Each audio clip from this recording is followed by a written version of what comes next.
Mbaniriza ku mukutu gwaffe tamalemirundiofficial mujebaleko mwebale kukola era mwebale nnyo okulaba bye tubateerayo. Wali akatambi ako ketwabateerayo ak'omusawo eyevaamu n'ababuulira omusawo mu mafiya mwongere okutuwagira. Nze abatumidde era mujebale mwebale naddala bannaffe otunulira ku statistics bannaffe abali mu America, bannaffe abali e Dubai n'abali mu UK. Mulaba nnyo ebintu bino saako bannaffe abali mu Uganda. Basically ezo ensi main eziraba omukutu gwaffe naye mwebale nnyo mwongere okutuwagira. Tuli ku byabufuzi bya bukulembeze saako n'ensonga ezikwata ku muntu wa bulijjo. Tuleese ki leero? Olunaku olwaleero katusooke okusaasira munnaffe ayitibwa Lukwago Peter. Mukulu Lukwago Peter tukusaasiddeko. Lukwago Peter muwagizi wa mukutu guno era ekitubaleetedde olwaleero kyavuddeko omu ku bawagizi baffe. Tukubagizaako olw'okufiirwa maamawo ayitibwa Najjuma Harriet yaziikiddwa ku Mande yaziikiddwa era nga yaziikiddwa luweereeyo ow'obulenzi. So ensonga y'olwaleero tugijje ku nsonga mukulu Lukwago Peter gye yatuwa. Lukwago Peter yawandiikira Joseph Tamalemirundi ng'ayitira ku mukutu gwa Joseph Tamalemirundi gwa Facebook ng'amusaba amuyambeko basobole okutegeera ani yasse maama we. Maama we omuto bamuyira asidi eggulire eryo mugenda kuba muliraba n'abaaliraba mu mulironyeeko lyaliwo lwa Sande. Omukazi oba bateebereza nti waliwo omukazi yajja n'ayingira mu kifo ekimu ekiri mu Kisowere Kawempe ng'akutte ebbaketi yali ejjudde asidi obugule n'agibundula ku mukyalo ono Najjuma Harriet kati omugenzi n'agimuyira ne munne gwe yali naye mukulu ayitibwa James. Mukulu James okusinziira ku mutabani wono Lukwago Peter omuwagizi waffe atugamba Najjuma naye abadde mulabi wa Shweno gye tubateerako wano na so kyovola abakitukuteko nnyo ntusaba okusobola okukigira. Kakati kyekireeta Lukwago Peter ku mukutu guno. Lukwago Peter yasaba Joseph Tamalemirundi amuyambeko okumuyambako okutegeera ani yatta maama we ng'amuyira asidi. Mu kino nga yasinziira ku Tamalemirundi byazaakola ebyenjawulo.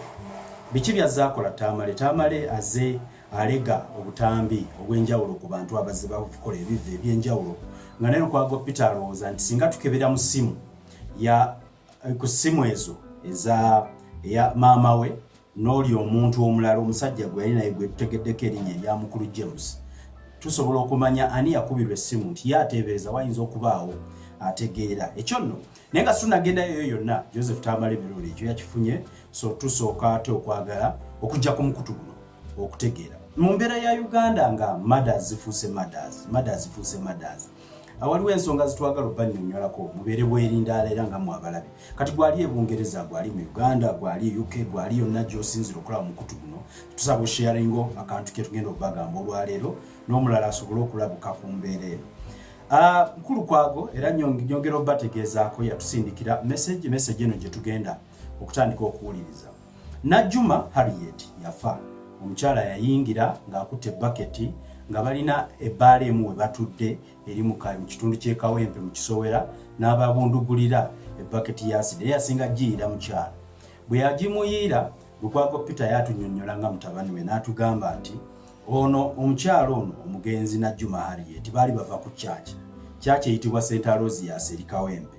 Kati bwe baali bava ku kyaki eyo ndowooza situmanyi tatunnyonnyola ate baatuuka batya mu kifo ekyo. Naye baali batudde ku kifo ekisanyukirwamu ssaawa 4 n'ekitundu ez'ekiro. We tugenda okujja discussion y'olwaleero ssaawa 4 n'ekitundu ez'ekiro naye baava ku kyaki Najjuma omugenzi ne James ne batuula awo. Kati ate oli gye yava okubayiira Lukwago kyayagala okutegeera ekyatta maama we. Kati Najjuma bwe bamala omuyira asidi n'omwami gwe yali naye abantu ne bayandayanda awo ne basobola ne babaddusaako emulago. Bwe batuuse emulago ne babagoba ne babagamba ne babaddusaako erubaga ne babagoba ne babagamba nti eddwaliro esobola okuhandolinga keesi ya asidi mu ggwanga lino eriri Kiruddu.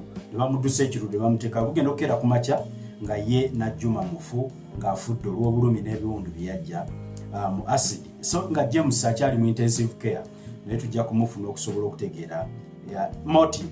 Kati waliwo gundi media house emu yasoma eggulire lino nga media house yayongera okukikatiriza nti bano neokusinzira ne ku poliisi byayogera mu ggulire eryali ku media house nga liraga nti bano waliwo obutakkaanya omwami James bwe yalina ne mukyala we nga tanna miitinga Najjuma basobole okutuula ku bbaala eyo. Kakati nti obutakkaanya buno kiteeberezebwa nti bwe bwavaako omukyala atannaba kumanyika gye yava n'ayiira naye nga kiteeberezebwa kirabika nti ono eyali omuganzi wa James nti ye yabayiira. Situmanya ani yabawa information, ani yawa omukyalo, ani yawa omukyalo no information nti James ali ni Najjuma ku bbaala emu.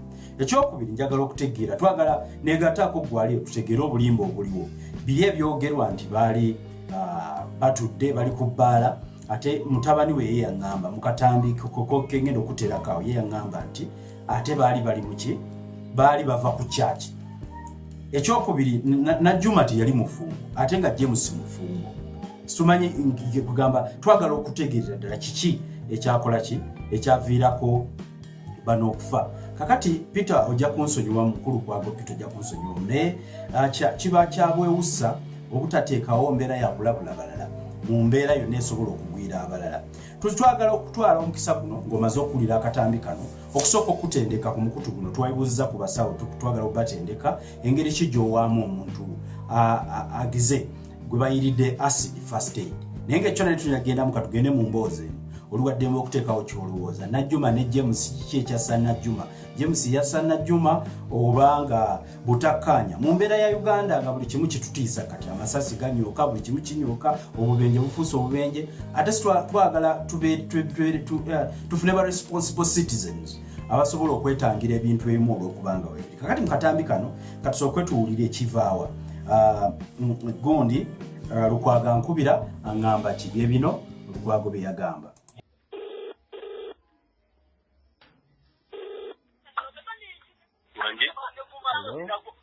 Wanji sebo yebaleko kale sebo naye jya ko sebo yegwe mukulu kwago Peter yesebo nze yangambye kubireko nti mzee yangambye kubireko aga hello oba network hello owulirawo kati nkuwulira sebo mzee yangambye kubireko yesebo oyina kyobadde omugamba mpitiramu kyembadde mugamba omukulu Tamalo oyo waliwo omukyala yafiiridde outside z'omu Kisowere Kawempe oli yava eri n'abayiira asidi baali batudde ku ttebo ye n'omwami gwe yali naye w'oku kyaki n'omukyala nannyini bbala n'omulala omukyala ye bamuyitaani Najjuma Harriet nakuba yafudde yali atudde naani yali atudde n'owe bamuyita James ongambye wa ku kyaki yawa wa ku kyaki awo bagiyita St. Rosias e Kawempe genda maaso yafudde naye omwami akyaliyo mu ddwaliro ekiruddu era naye ali mu intensive care kwa yabayiridde acid oba amawulire wagalabyeko oba nkusindikire kakiripu ogenda kuba okansindikira nga tumaliriza emboozi eno kateeke ku WhatsApp kale sebo nkulabyeko ku WhatsApp kakati genda mu maaso ojja kansindikira kakati babayira acid ku Sunday ekiro sawa nga 4:30 ne tuba rushing batwala emulago ne batugaa tebakola ku cases za acid tudduke emmengo ne tudduke emmengo nabo ne batugoba katugende mpola mwababa rashinga mwe baani eri abantu abo oli maama wange omuto maama wo muto wakubirwa simu oba waliwo awo abankubira simu ne bakubira simu n'ojja bategeera batya nti maama wo maama wange nanti bandaba bunayo bunaku ekitegeeza babakubira babamanyi nti oli mwana oli maama genda maaso kakati ne batukubira essimu ne tugendawo twasanga acid ng'era bw'ogenda olaba mu kavidiyo ng'abamazeeyo ne tubabikka engoye zonna ng'azokyeza ne tubabikako awo bireeswa batugaba bano babayiridde acid mwangu ne tuvuga ova e Kawempe ne tutuukawo kati ne tuproceedinga mpaka mulago ne batusinga kusaaga mukaka ne tulyoka tutuuka ekiruddu saa mukaaga ezaddi ez'ekiro essebo kituuka ekiruddu ne batwadimitinga naye nga asidi oli ayongeramu isawo kuba bucket kwe yasibira n'abalala yabamasukira bumansukizi ne tutuuka ekiruddu ne batwadressinga biki notuuka ku makya ngono asidi mami amumazeewo era twaziise jjo nga kibibambi kakati muteeberezaani tikizibu teebereza kwayo naga nteebereza gwe singa nakubira dda ndi muneesebo gwe nteebereza abadde nsaba media consultant oyo sobola okufuna kontakiti z'abano abantu ababiri kamwe eyo time manyi waliwo eyakubira kwabo abantu ababiri oli luddawo oba biki manyi ayina akakakodyo k'okutapinga amasimu asootuyambako kakati naye ati era information gye nkusaba saawa eno gye ngenda omuwa nyina ogitegeera atandikireko generally bwe mutuukawo mwe babagamba tewaliwo baliwo kuba baali balina ekifo ebatudde abaaliwo information gye twafuna era byonna byenjogira byogenda okufuna mu kavidiyo batugamba omuntu yazze baalabye omuntu ayingira naye era baamala okwogera nga incidence eguddewo nga n'oli yadduse dda ng'era balagaawo bucket ebaddemu asidi ennene ez'abakazi ze bakozesa bagamba yali mukazi yali musajja mbu yali mukazi kale bambi kibi omanyiko ku nkaayana zonna maama wo zayinza okuba nga yali nazo talina ali mukazi muntu mulamu simusuubiramu nankaana yali mukyala mufumbo teyali mukyala mufumbo yali abeerawo atya mu bulamu yali abeera waka wa jjajja nga yavaayo mu bufumbo nga yavaayo jjajja aliwa kawempe awo ssebo kawempe bayitawo kiganda zone jjajja atya mukyala yamuzaala oba kitaawe ye mwennyini eyamuzaala era akyaliwo jjajja mukyala omusajja yeyafa kati yakwetaaga akatambi ako k'otuweereza osobole okuteekako ekifaananyi ky'omukyala maamawo omugenzi nga bwe yabadde tujja kiripinga akatambi tulabe mwamuziiseewa twamuziise luweero otuuka mu katawuni bakayitawo obulenzi noweta ku kidde nakaseke ekyalo bakiyita mugenyi nga kyabadde kibi nnyo obuzibu temuyinaawo gwe mumanyi nkaayana ekyo kwe tunaagamba enkana tujja kwekala tusonze n'ab'omu famire naye nze nina okukkiriza nti bwe nkuwa amasimu g'abantu ababiri osobola okumanya kuba mwaka akaseera tuzabuza amawulire ge baasoma tetumanyi essimu ezaakubirwa essaawa ezo baayogera ki ku ssimu kiri tekinikaawo ku ssimu omuzeeyi ajja kukisobola ekyo bw'anaaba kipiikinze mu interest kuba nti mutuusizayo naye yoyo Lukwago Peter nga atunnyonnyola ku eddoboozi eryaliweereza mu nkola yaffe yagiweereza mu nkola yaffe gye namuwa eya MISO. Kakati ebifaananyi bino bye ndi mu kulaga oyo ekyo ekifaananyi kino ekisooka ekifaananyi ekyo ekisooka gy'olaba eyo ye bucket eyo omukyala eyabayira asidi gye yayingira naye gwe bateebereza nti yali mukyala ye bucket yali nzinge mu kiveera ky'olaba nga ya bbulu n'agireeta n'abayira asidi. Tulaba nga we yayiwa asidi ate kuliko ebicupa za bbiya ezaago wansi w'obutebe. Olaba asidi wonna we yakulukutira nti waliwo ecupa za bbiya. Kyolaba ekyo ye mmotoka eyabaddusa mu ddwaliro okubatuusa e Mulago ne gwolaba oyo abikkiddwa akaleesu aka reedi ye mukyala gwe twogerako omugenzi Najjuma Harriet eyayiirwa asidi ennyo. Omwami oyo gwolaba mu kijoowo gye bamusibyeko ali n'omupoliisi ye mwami James gwe yali naye mu kifo. Ate ng'ekyo ekifaananyi kyolaba asidi yali amuyuziza ina empale gwe baali bamuyiiridde empale yonna ogiraba nga ekoze eki bagiyiiridde bifaananyi ebyo ye mukyalo oyo. Kati ndowooza olaba amagulu gonna gatandise okuggwawo. Yoyo omwami yoyo Najjuma nga bava e Mulago. Kakati enkeera baddayo okutunuulira babayira asidi nga n'ekisenge kyonna kyali kikoze eki kisenge kyonna kyali kigize. Ekyo kyolaba ze engoye ze babambulamu oluvannyuma asidi lwe bayiikira zonna nga ziyidde. n'ebicupacupa ebyo byonna byolaba wansi. Yali essaati ey'omwami gwe yali naye, essaati eyo yabagiira asidi yonna negwamu obutulituli. Ensonga y'olwaleero ekwata ku mulamu ogwo. Twagala okukuba torch mu butali butebenkevu obuli mu ggwanga lyaffe, insecurity. Alongside all other things like assassinations, we don't know exactly whether they are political assassinations. Naye tamalemirundi akugamba, those are elimination murders. This proves the case that Tamale is talking about. That is a kind of elimination or a revenge murder. This kind of, it was a revenge thing, which ended up in a murder of the late Najuma Harriet. Kakati basajja bakulu bakazi n'abasajja abatuluse mu myaka egibeera n'obuvunaanyizibwa twali agadde eliminating ate ebyaffe tusobole okudiringa n'ebyeggwanga lyonna. Lwaki ova ku kyaki n'ova ku kyaki saawa zonna z'ovudde ate n'otuukira ku bbaala? Sitegeera kye musaba kibaki, kubanga bw'oŋŋamba nti ate eyava ku kyaki okusaba ate yagenda mu bbaala. Sikitegeera, ndowooza musobola okumpa ku birowoozo byammwe. Ate wagenda mu bbaala kudda mu kunywa mwenge, olina omusajja gwe ndowooza nti James yalina baawe, bayinza okuba baali biboogerako kubanga okusinziira ku lukwago yatulaga mukwano gwe wa ku church. I don't know what possibly they would have been discussing about after a church service, then to direct to a bar, because this happened at 10:30. This happened exactly at Saturday night 10:30. By 12 midnight, that's when this lady, omukazi lwe yatuusibwa ekiruddu okuweebwa obuyambi naye tebwaliwo. Now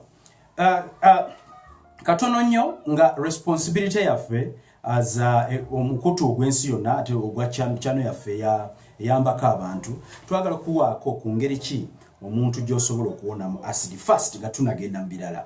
We have consulted different doctors and these doctors are telling us the same thing.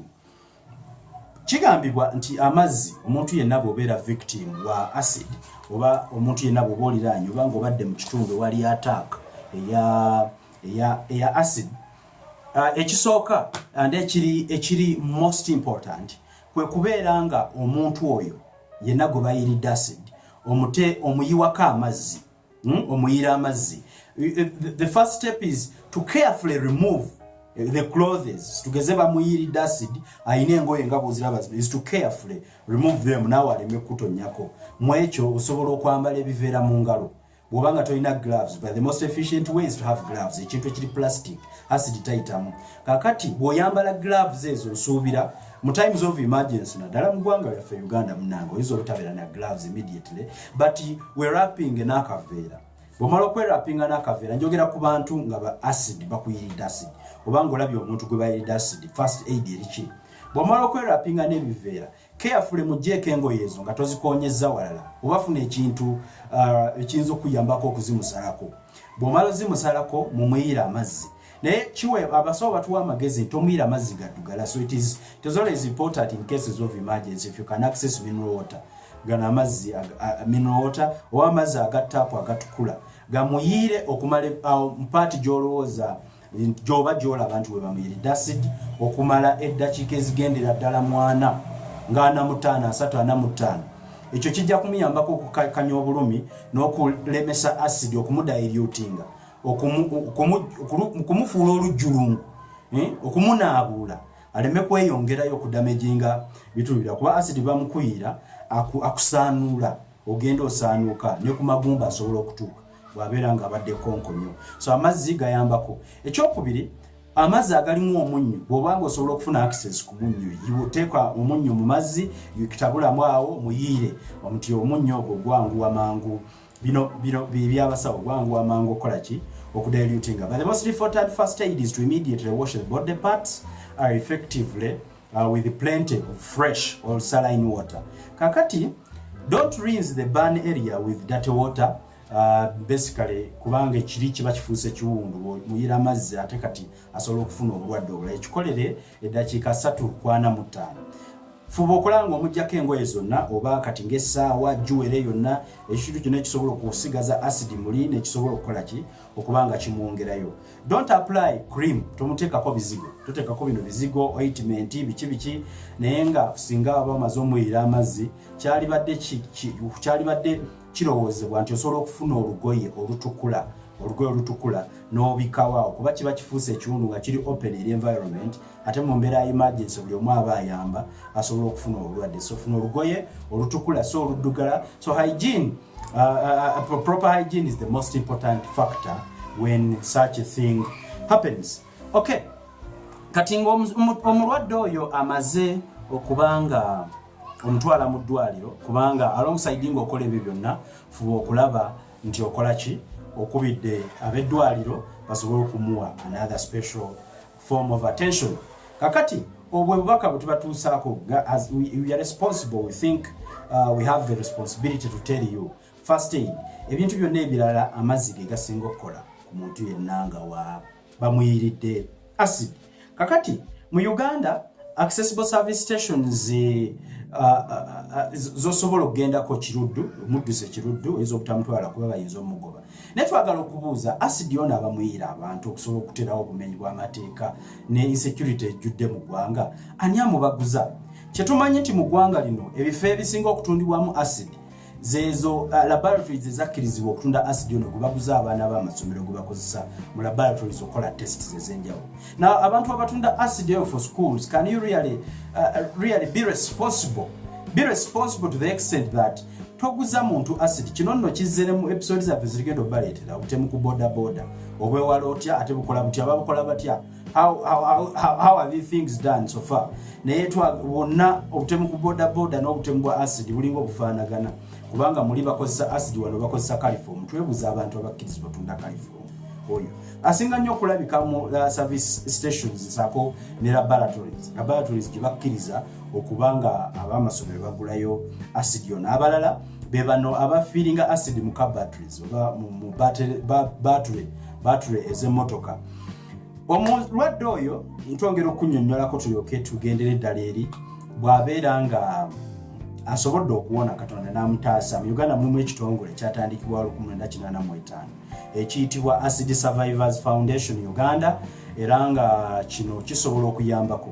Kiyambako okufuna obwenkanya nga kiwa oyo acid victim legal aid, obuyambi mu mateeka ng'era obuyambi buno mu mateeka buba bwa bwereere. Ekyokubiri bamuyambako okusobola okusasula biru y'eddwaliro paka lw'anaawona. So munoonye ekitongole ekiyitibwa Acid Survivors Foundation Uganda oleme kufa nnyo na mulwadde kuba kyo kyatandikibwawo kubanga kiyamba. Kuba cases zize zeeyongereza acid naddala buli mwaka kiteeberezebwa nti acid cases ziyana buli mwaka ate ng'ezo tutegeerako waliyo ezitalipotingibwa.